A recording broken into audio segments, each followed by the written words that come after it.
beautiful souls. Welcome back to my channel. My name is Michelle. We talk all things life, love, spirituality, law of attraction, and all of that juicy goodness. I am an intuitive reader, a manifesting coach, a Reiki practitioner, and a life path guide and mentor here to help you along your awakening journey so that you can co-create the life of your dreams.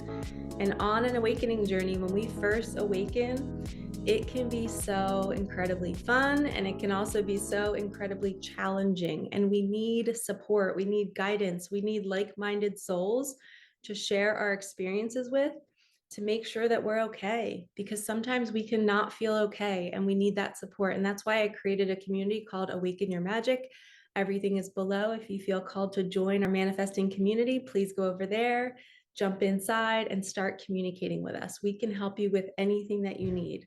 So in this video, I want to talk about just that. I want to talk about why we struggle on the journey and why the mind and the ego gets incredibly loud right before a manifestation drops in, right after a manifestation drops in, which is a huge piece that a lot of coaches don't talk about. They don't talk about what happens after.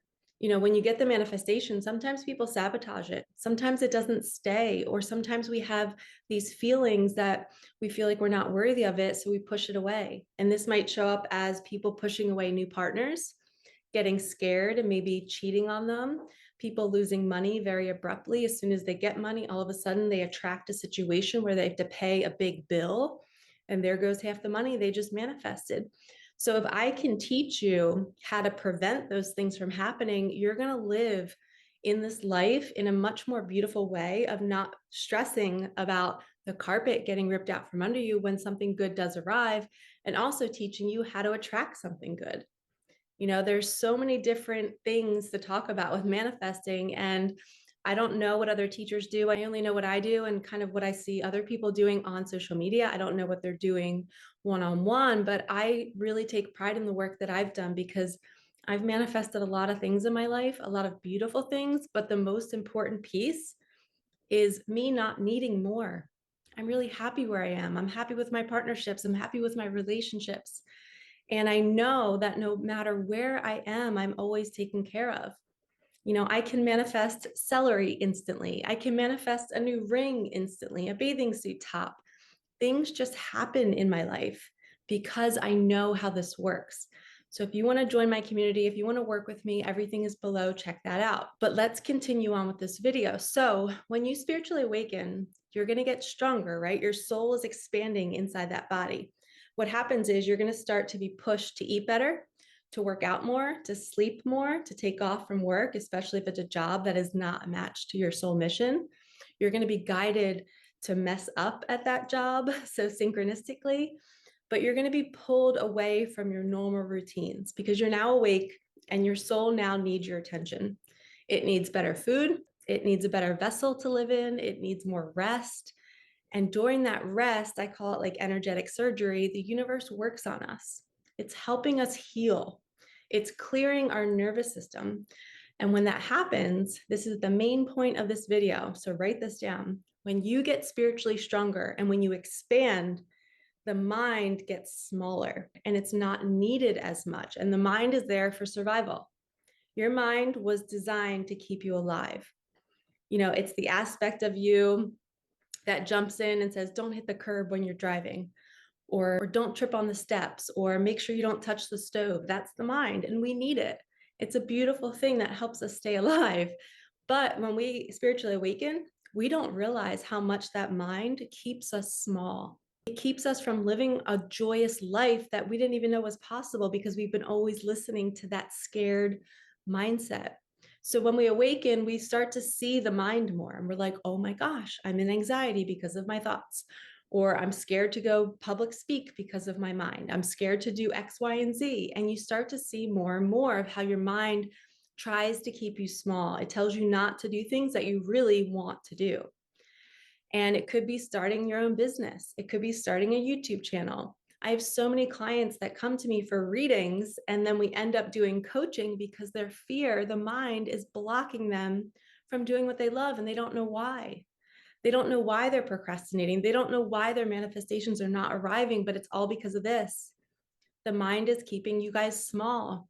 So I like to see the manifestation journey a mission of the mind. It's how do we embrace the mind, thank it for protecting us for all these years, but then saying, okay, you can go take a nap.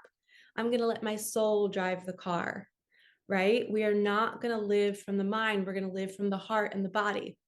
And what I like to teach my clients to get out of the mind and into the body is through movement, through laughter, through play.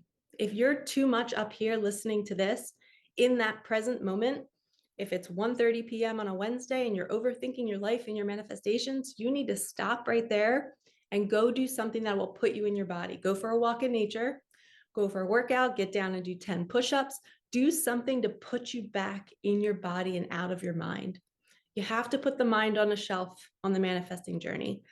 And this video is about you putting it on the shelf as much as you can throughout the day. It is a daily practice of, nope, I'm not choosing that thought. Nope, mind, you don't have to keep me safe. I can go here. I don't need to fear it. Nope, I'm not going to cancel this appointment or this meetup because I'm scared. I'm going to go and I'm going to be brave. And when you feel that nervousness and that excitement and your hands are shaking, follow that. Okay, that is your fear telling you where you're going to be happiest. So remember this video. This is what people don't talk about. When you get spiritually stronger, your mind is going to want to get louder. And it gets smaller first, and that's what makes it angry because you don't need it anymore. And it's like, wait, you've been using me your whole life. I've been protecting you, and now you're just shoving me aside and you're letting the soul move and drive the car. Yeah, that's what we're doing. So that mind will get really loud and it'll get angry. And it will start to tell you that you're a bad person and that you don't deserve to win the lottery and that you don't deserve to have healthy relationships. And guess what? That mind is talking to you and you might not even be aware of it. It is so deep in your subconscious. And the only way that you can tell that your mind is thinking those thoughts is by looking at your reality. If you don't have money, if you don't have the things that you want, that's because your mind is subconsciously sabotaging you. And what I like to teach is to get you to become aware of it. We first get aware of it by looking at what's missing in your life. What do you really want? And then we go to the drawing board and we write down, okay, this is what I want. This is what I don't want. Now, as I'm writing, what thoughts are popping up? Is it, I'm not worthy, or I'm scared if I get this amount of money, then my family's going to come after me for money. Well, boom, you just nailed it. That's the subconscious belief. And we have to throw that out and rewrite a new one. I have pieces of paper all over my house.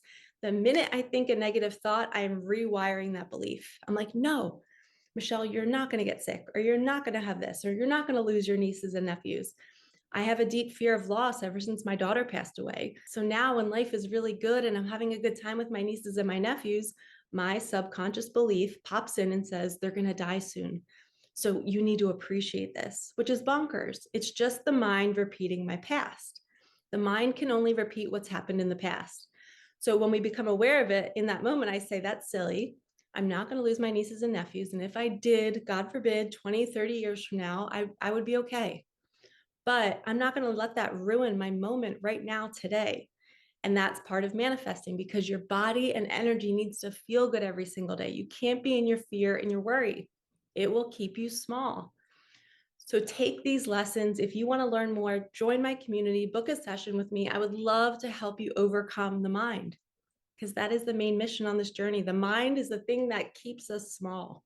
And when we are manifesting, we want to go big. And we do not want to sabotage a really beautiful manifestation that drops in just because of that thought where we could have prevented it, okay? So please listen to this. The mind will get louder and louder and louder the more you grow. So see it as a good thing. If you're sitting on the couch and you're feeling anxiety, just know, oh, I'm getting spiritually stronger. I have my cape on. I'm a superhero now, and I don't have to listen to that voice. And then you go and distract and do something to put yourself back in your body. And you just keep pivoting. Every time it comes up, you put it on a shelf and you go pivot and do something else. And that is how you master the mind. Okay, and if emotions surface, if you have feelings, allow them to be there, love them, thank the universe for showing you where you're not healed, and then move through that too. Okay, so honor your body and its feelings. All right, lovies, I'm sending you so much love. Like, comment, subscribe, hit that bell, and I will see you in the next one. All right, peace out.